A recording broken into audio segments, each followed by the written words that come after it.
போட காலை மண்டிக்கால் போட லேட் ஆகும். அப்படியே காலை முழங்கால் மண்டிக்கிட்டு கைய மேல ஏந்தி கொண்டு எப்படி போடுறாங்க என்ன செய்யறாங்க தொழுதாங்க அப்படியே என்ன செய்யறாங்க பாருங்க. அல்லா அல்லா அல்லா வைசூர் பரைசூர் இல்லல்லா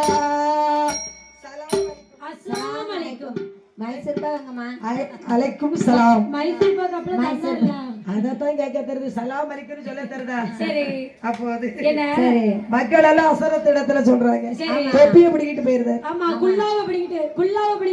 அல்லா மாமா குல்லாவ பிடிக்கிட்டு போயிருது. பின்னாடி ஓடுதாரு. அப்போ மக்கள் எல்லாம் அசரத்து இடத்துல புறப்பட்டாங்க. ஐயா அசரத்து நம்ம மெக்காவில ஒரு நாள் இல்லாத திருநாளாக தெரிகிறது. ஒரு சின்ன பையன் நேத்து தொழுதுகிட்டு இருக்கிறேன் தொப்பிய பிடிக்கிட்டு போயிட்டான். பரவாயில்லையா என் வீட்டுக்கு வெளியில வாரேன் என் முன்னாடி பந்தத்தை கொளுத்திக்கிட்டு ஓடுதான் உரசிக்கிட்டு ஓடுதான். ஆமா அது என்ன உரசிக்கிட்டே ஓடுதான். நீர் இருந்தா அவரை கேளும். இல்ல எங்க அத்தனை பேருமே ஏத்துக்கோங்கல்ல. ஏத்துக்கோல்ல. சரி மக்கள் எல்லாம் அசரத்து இடத்துல வரையப்பட்டாங்க. அரசரத்து சொல்றார் மக்களே யாரு கவலைப்படாதீங்க. அதாவது நல்ல சாப்பாடு சுட சுட சாப்பிட்டிருக்கீங்க. உங்களுக்கு என்ன வேணும் அது இப்போ வந்துரும். அதனால யாரு கவலைப்படாதீங்க. இன்று இரவு வேலையில அது எதுவும் துஷ்ட தேவதையா இல்ல இவனு குரலியை ஏவி விட்டுருக்கானா குரலி ஏவி விட்டுருக்காரா அப்படிங்கறத நான் பார்க்கிறேன். அன்னைக்கு சாமமான சாமம் ஐயா நீ சாம நேரம் ஐயா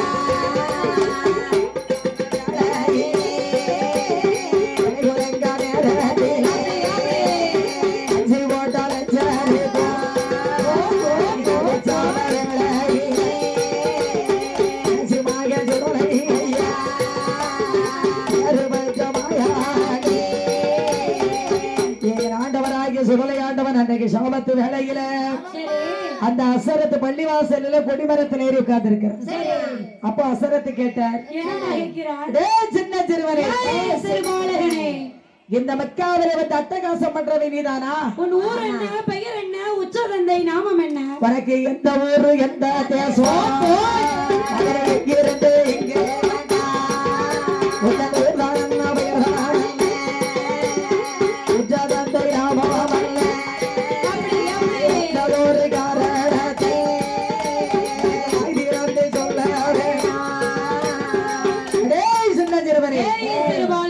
உன்னுடைய ஊர் என்ன பெயர் என்ன உச்சதந்தை நாமம் என்ன வந்ததொரு காரணம் என்ன உன் தாய் பெயர் என்ன ரத்த பெயர் என்ன என்று அசரத்து கேட்கிறார். மாயாண்டி சொன்னாலே சொல்றாரு ஐயா அசரத்து நீ யாருன்னு எனக்கு தெரியும் நான் யாருன்னு உனக்கு தெரியாதுயா. என் கையில இருக்கிறது என்னது பார்த்தீங்கன்னா வல்லையம். நான் பிறந்ததொரு கையிலாசம்